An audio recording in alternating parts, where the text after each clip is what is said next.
ಇದು ಅರ್ಥಿಂಗ್ ಎಂದು ಕರೆಯುವ ಜೀವ ಉಳಿಸುವ ಅತ್ಯಂತ ಮುಖ್ಯವಾದ ಸೇಫ್ಟಿ ಸಿಸ್ಟಮ್. ಯಾವುದಾದರೂ ಮೆಷಿನ್ ಅಥವಾ ವೈರ್ನಲ್ಲಿ ಲೀಕೇಜ್ ಕರೆಂಟ್ ಬಂದಾಗ ಆ ಕರೆಂಟ್ ಮನುಷ್ಯನ ದೇಹಕ್ಕೆ ಹೋಗಿದರೆ ಭಾರೀ ಶಾಕ್ ತಗುಲಬಹುದು.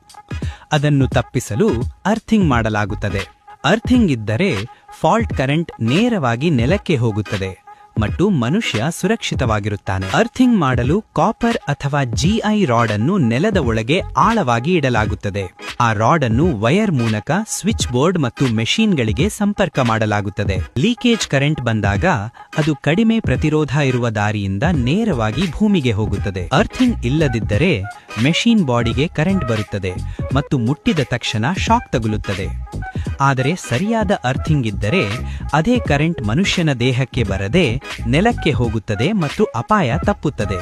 ಟವರ್ ಮತ್ತು ವಿದ್ಯುತ್ ಕಂಬ ಎಲ್ಲೆಡೆ ಅರ್ಥಿಂಗ್ ತುಂಬಾ ಅಗತ್ಯ. ಇದು ಶಾರ್ಟ್ ಸರ್ಕ್ಯೂಟ್, ಲೀಕೇಜ್ ಕರೆಂಟ್ ಮತ್ತು ಲೈಟ್ನಿಂಗ್ನಿಂದ ರಕ್ಷಿಸಿ ಸಂಪೂರ್ಣ ಎಲೆಕ್ಟ್ರಿಕಲ್ ಸಿಸ್ಟಮ್ ಅನ್ನು ಸುರಕ್ಷಿತವಾಗಿರಿಸುತ್ತದೆ.